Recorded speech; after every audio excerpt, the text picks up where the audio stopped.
South China Sea under the rule of law. China has been strengthening its maritime legislation framework since decades, building a robust set of domestic laws to provide a legal basis for its claim over the disputed waters. But as China asserts its legitimate rights, other players are leveraging their domestic legislation for geopolitical ends. The Philippines and even outsiders like the United States are enacting domestic legislation that challenges norms, according to China, that have been recognized by the international community. Amid the tensions, more peaceful currents are emerging. China and Indonesia have agreed to jointly develop waters under dispute, and China and Malaysia also launched a bilateral dialogue on the management of maritime issues. Even the Philippines has signaled, according to media reports, its openness to the possibility of establishing new diplomatic arrangements with China to ease the maritime tensions between the two sides. How can international and domestic rule of law help bring peace in the South China Sea? Can we expect more cooperation to emerge between the claimant countries involved? And as this year marks the 50th anniversary of the establishment of China-Philippine relations, can the two sides seize the opportunity to improve ties? Welcome to The Point with me, Li Xin, coming to you from Beijing. I'm pleased to be joined from Manila, the Philippines, by Herman Tiu Laurel, President of Asian Central Philippines Strategic Studies Institute. From Beijing, by Teresa Cheng, a former Secretary for Justice of the Hong Kong HKSAR government, also an international arbitrator and mediator based in Hong Kong. And from Chengdu, Southwest China's Sichuan province, Yang, Director of the Research Center of Oceans Law and Policy in the National Institute for the South China Sea Studies. Welcome to all of you. So the first half, we want to talk about rule of law in the South China Sea. It's a rather new topic, I would say. People hear so much about conflicts and, freedom of navigation operations in the South China Sea. But what about rule of law, especially rule of law on the part of China? Yang, let me go to you first. Since the establishment of the People's Republic of China, what major legislations has China made on a domestic front when it comes to South China Sea and territorial waters? Well, back in the year 1958, China issued a declaration on the territorial sea, which declaring that the breadth of the China's territorial sea is 12 nautical miles. And also China actively participated in the negotiation of the UNCLOS 1982 Convention on the Law of the Sea, and trying very hard to fulfill this obligation under this convention, especially since its ratification in the year 1996. Like, for example, we regulated the maritime law on marine environmental protection, 1984 maritime traffic safety law, and also 1986 fisheries law, and on marine scientific research, etc. And also after we ratified the UNCLOS in the year 1996, we had more laws coming out, like, for example, the 1998 EEZ law, and also the island protection law, etc. So China has been trying very hard to fulfill its obligation as a ratifier of the 1982 UNCLOS. So it's actually an obligation on the part of China to erect domestic laws in the disputed waters. Is that what we're saying? Because some people would say, look, every country enact their own laws, and sometimes they enact their own laws according to their own national interests without regard to international obligations or neighboring countries' interests. Is that the case here in China? Yes, well, I think these laws are not for the disputed waters, but in all, it's an obligation for coastal states to show your obligation and show your duty in terms of governing the ocean space peacefully and how to use it to fulfill your obligation. So it's not for the disputed area, but it's also very important to show your claims and what your policy is regarding using the maritime space, which is very important to contribute to the world's peaceful use of the world's oceans. Some people would say, look, last year China released baselines for the territorial sea adjacent to Huangyan Island. I'm staying with you, Yan Yan, because you specialize in these areas and try to make it simple for our international viewers. When China released the baselines for the territorial sea adjacent to Huangyan Island, of course, we know the Philippines also claim the island to be their territory. In what way does such an legal move help bring peace to the region? Well, in fact, to clarify your maritime claims, especially to clarify the baselines of the islands and the territories that or the coast that you claim, is an obligation also to the coastal states. Well, therefore, China, since we announced our territorial sea declaration in 1958, we then have the 1992 territorial sea law, and then we announced our baseline around some of the China's coast and also in the parasols back in the year 1996. And also we announced the baseline around the Diaoyu Island in the year 2012. So, well, step by step, China is trying to clarify and exercise our jurisdiction over these island features and along our coast and also in the ocean. This is a show of our fulfilling our obligation as a coastal states. Teresa, help us understand a bit further, what has China's domestic legislation in the above mentioned laws that Yan Yan has been talking about? How exactly does that help, or does that make up a missing piece in the international rule of law concerning the South China Sea?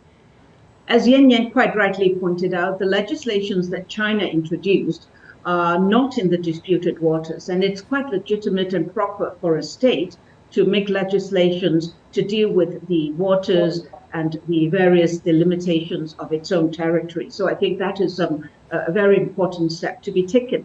But when we look at domestic law, international law, I think we have to bear in mind that domestic law doesn't override international law. So when there are matters that involve disputed areas, it would be a matter that the rights and obligations of states are concerned, and it would be right that they would be through collaboration and cooperation, negotiation and dialogue to reach an agreement so as to uphold and respect each other's rights and in accordance with the international rule of law.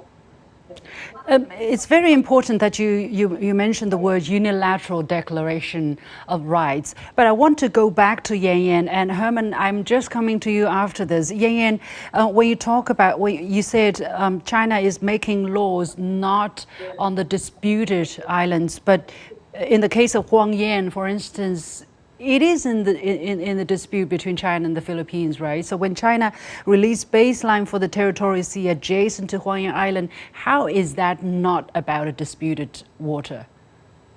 Well, it is about the disputed waters. Well, what I say just now is that China promulgated a series of laws, like how to protect marine environmental protection and how to make sure maritime traffic safely, and to ensure the safety of navigation and overflight. All these obligations and duties are what a coastal state should do in terms of fulfill its obligation under the UNCLOS. But the Huangyan Island baseline, well, it's what we do to trying to exercise our jurisdiction over this disputed the features which China claims. Well, we do feel that we do have the claims of the 4 island groups in the South China Sea for the past thousands of years, and we have fishermen, we have government jurisdiction over this area. So clarifying and identifying the baselines over the Huangyan Dao, well, it's a show of China's willingness to clarify our claims and try to contribute to the final peaceful settlement of the dispute. Herman, let me come to you in Manila, the Philippines. How much is such legislative work known, understood by people in the Philippines, and what's your reaction right now to do you understand what China has been doing on the legislative front when it comes to South China Sea? The Philippine Maritime Zones Act, of course, and the Archipelagic Sea Lanes Act has been objected to by China and Malaysia. and Vietnam has also expressed concern. So it is a problem. Now, internally in the Philippines, our legislature is very, very politicized. But over and above that is the problem of the geopolitical pressures on our legislature and on our government. So this law, this act was created for many reasons, among which is the politicized patriotic call to defend the so-called West Philippine Sea, and the Philippine pseudo-patriots, I would call them, including the backers of these pseudo-patriots, are building this anti-China campaign around this issue that China is trying to take over, steal the West Philippine Sea. But very recently, we had a controversy here in the Congress also, where one of the congressmen, Marcoleta, openly asserted that there is no such thing as a West Philippine Sea. And he was lambasted by the mainstream Philippine media, by other politicians, by scholars, and so on. But actually, he stated the fact about the West Philippine Sea, so-called West Philippine Sea. And this was verified by reference to the International Hydrologic Organization, the United Nations, or international maps, and so on. The proponents of the West Philippine Sea went to the extent of faking the Google Maps and putting in the West Philippine Sea there. But again, this was also exposed. So you can see what we're facing here in the country. But I don't think the Filipino people are buying these fraudulent claims already. As I was explaining earlier, in the last midterm election conducted sometime in May 20, sometime there, which was sort of a referendum of the people's sentiment on these issues. Buying, for example, re-election is Senator Tolentino, who stood on the platform of being the main author of the Philippine Maritime Zones Act, versus Marcoleta, who questioned a lot of the aspects of the Philippine Maritime Zones Act and the Archipelagic Sea Lanes Act. Tolentino, the anti-China candidate, lost very badly, while Senator Marcoleta, now Senator, former Congressman Marcoleta, now Senator-elect Marcoleta, landed sixth in the 12 slots for the new Senate, incoming Senate. So I think we can glean from that the real picture here in the Philippines. I want to go to Teresa here. It seems that domestic legislation in many places in the world are subject to the influence or to the political swings in that particular country, and it's a double-edged sword. How can domestic legislation not stand in the way of international collaboration and cause unnecessary conflicts in public areas? Well, I think, as we've just discussed, a unilateral declaration type of legislation is not going to do anyone any good. It's not conducive to resolving any conflicts. So I think when one has to deal with certain areas which is not legitimate both procedurally and in substance, I think that's very important to bear in mind. Such legislations would not get the respect, perhaps not even from its own nationals, but also not the respect from the international community. And so therefore, when, as I was mentioning, when there are conflicts that could arise amongst states, the only way really is through dialogue between the relevant states to deal with it. And I think that's really what the international rule of law would expect, rather than to each make its own domestic unilateral declaration to actually aggravate the problem instead of reducing the conflicts. I stay with you, Teresa, for your comments here. Now, the United States has long been active in the South China Sea. And on April the 24th, the Trump administration, or President Trump, actually signed an executive order to jumpstart deep sea mining. And the order instructs the National Oceanic and Atmospheric Administration to expedite mining permits in both domestic and international waters. Is that potentially infringing upon the rights of states that are claimant of the territorial waters that he's talking about? Does countries have the legal right to go and do deep sea mining in international waters the way they want? Well, I think the international waters certainly is not something that one particular state can, by its own legislation, long arm, and this is not even long arm, this is a very widespread type of approach. That would not be something that the international community will be agreeing to. So I think if I don't go into the substance of whether or not it infringes on particular matters, but certainly if one is to look at how international seas is going to be handled, managed, and perhaps exploited in order for the benefit of humankind, I think there are a lot of talking through various countries before something can be done. It's certainly not a rule of law approach, because you don't just state what the law is. No state can do that. And therefore, it really is something that has to be looked at carefully by all states. Over the past year, China and Indonesia agreed on a maritime joint development. And let's not forget, China and Indonesia do disagree over some waters. There are some waters that both claim. And China and Indonesia launched a bilateral dialogue on the management of maritime issues. Yan Yan, it seems that the wind here blows in a different direction. What's your comment on that? How did these countries manage to approach their differences in a different manner? Well, joint development is actually a provisional arrangement before the final settlement of the dispute between claimant states.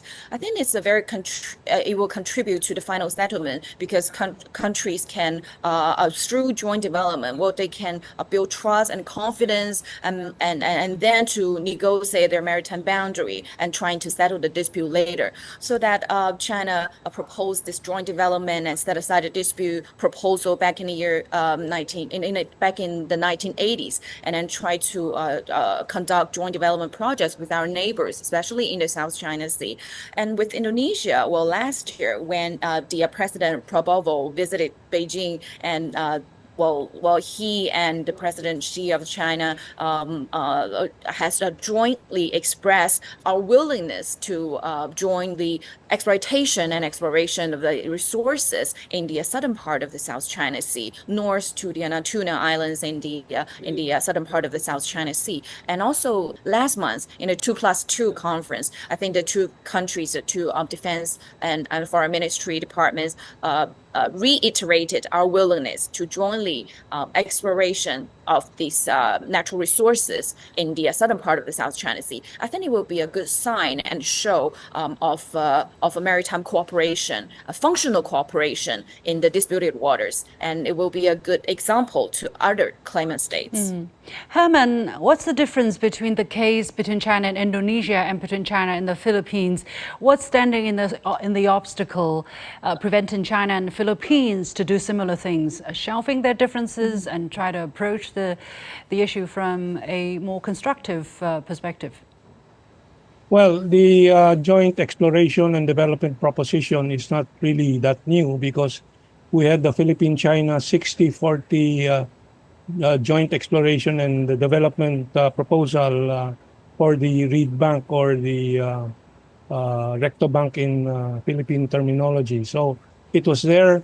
But again, for the Philippines, this is the real challenge, the real problem, the real obstacle. The American influence in the Philippines and their proxy operating inside the government, the politics and media obstructed this. And in the final months of President Duterte, the last administration, in the final months of President Duterte's term, the foreign secretary, who is an American boy, we call him, announced suddenly that he was terminating, not the president, but he, as Secretary of Foreign Affairs, was terminating. So we have a lot of this confusion and problems in the Philippines, but I think we're on the way to resolving them in the next 20th Senate, which I'm putting a lot of importance in, because I think the neutralist forces, those advocating the return to the independent foreign policy, will be, I think, exerting more influence now. And we hope we can sweep aside the American obstructionism and their proxies and get back to normal relations and ties with China, which would be very appropriate for this year, being the 50th anniversary of the formal ties between the Philippines and China. Well, as I mentioned in the leading, there are media reports that actually the Philippines side seem indicated or signaled that they can possibly agree to new diplomatic arrangements when it comes to easing the tensions in the South China Sea. Herman, I'm going to stay with you. How credible is this piece of news, and what would that mean for the very strained bilateral ties? How much hope can we put in that some kind of diplomatic arrangement can eventually be made? Because, you know, we don't want this drama anymore. We're wasting way too much time when a lot can be done together. Yeah. Well, I'm not hoping for much change in the administration's policy, the policies of Bongbong Marcos, but we are banking on the changes that is now going on in the 20th Senate of the Philippine Republic. And by our count, the neutralists and those that are more independent from U.S. Pressures and influence are going to, I think, be in the significant majority in the Senate. And with the, of course, I think one of the major issues first to be junked is the impeachment procedure lodged against Vice President Sara Duterte, who represents the independent foreign policy and the neutralist policy in the Philippines. So these things that you may be hearing from emanating from our Department of Foreign Affairs may be initial signals that the wind is blowing the other direction now. But we have a lot of work to do. We have a lot of lobbying. We have a lot of information warfare to engage in to win back the independence of the country and start forging a fair and just foreign policy with also in mind the resolution of the South China Sea disputes that can be settled very amicably, I'm sure, as the other ASEAN stakeholders in the South China Sea are doing with China. That should not be a problem. Hopefully. Teresa, from your understanding, because you are international arbitrator and mediator, what is your understanding of the dispute surrounding the South China Sea? There was a so-called arbitration. China obviously rejects it. It doesn't participate in it.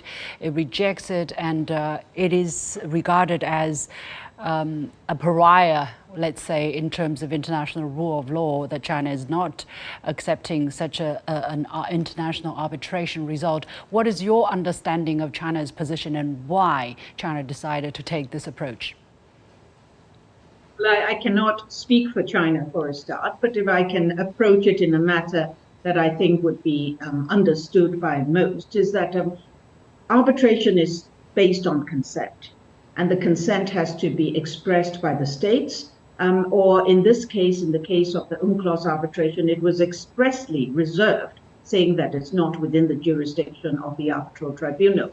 So I think it is quite legitimate for that award to be not recognized by China, bearing in mind the absence of the state's consent. So I think that's one legalistic approach. But another, perhaps more pragmatic approach of looking at it is that, well, states have more than just one area that they would be talking to each other about. They could be looking at, for example, when you were talking about the agreement between China and Indonesia, how they would look for common interest. And I think to approach the matter, following on what Herman said about China and Philippine relationship, I think there is a lot of leeway by which the states can, through negotiation, direct bilateral negotiations, can look at the differences and yet understand that as they agree to disagree, but rather than focusing on the conflict, to look at something that will build a mutual trust, find a common interest, and to look forward. And importantly, to maintain relationship, especially amongst neighboring states. And I think that sort of collaborative attitude is a very important feature and a very important factor in order to move things forward, to resolve the dispute, but also to preserve relationship and give a win-win solution. Are you saying actually right now the discussion about involving South China Sea is unnecessarily defined by conflict? If you switch on mainstream international media, what you see is conflict, reporters being shipped to the so-called front line and recording the kind of confrontational or aggressive actions of, one regional power against a much smaller neighboring state. Teresa, is that potentially a problem for the resolution of disputes in the South China Sea? I think you said it quite well. We should not focus on the differences, but we should focus on the common interests.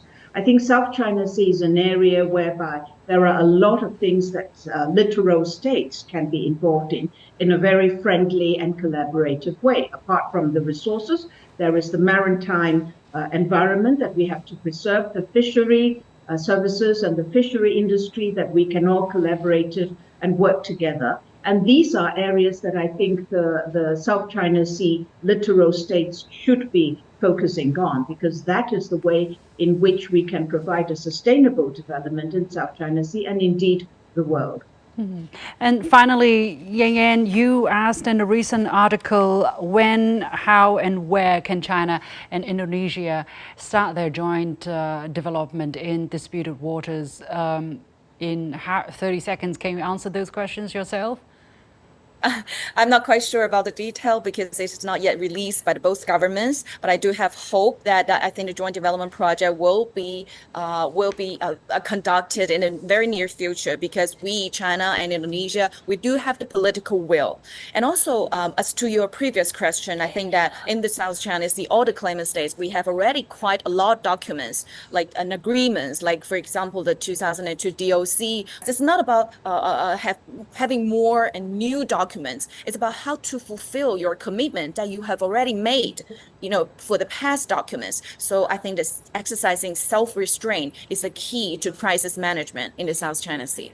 All right, we have to leave it there, but a very informative discussion indeed. And thank you so much to my guests, Herman Tiu Laurel, President of Asian Century Philippine Strategic Studies Institute, joining us in Manila. From Beijing, Teresa Cheng, former Secretary for Justice of the Hong Kong HKSAR government, also an international arbitrator and mediator based in Hong Kong and based in Haikou. But joining us from Chengdu is Yan, Director of the Research Center of Oceans Law and Policy in the National Institute for South China Sea Studies. Thank you so much for sharing with us your insights. Thank you. And with that, we come to the end of this special edition of The Point with me, Liu Xin. As always, you can follow me on Facebook and X using the handle Liu Xin in Beijing. On behalf of the whole team, thank you for watching. You've got The Point.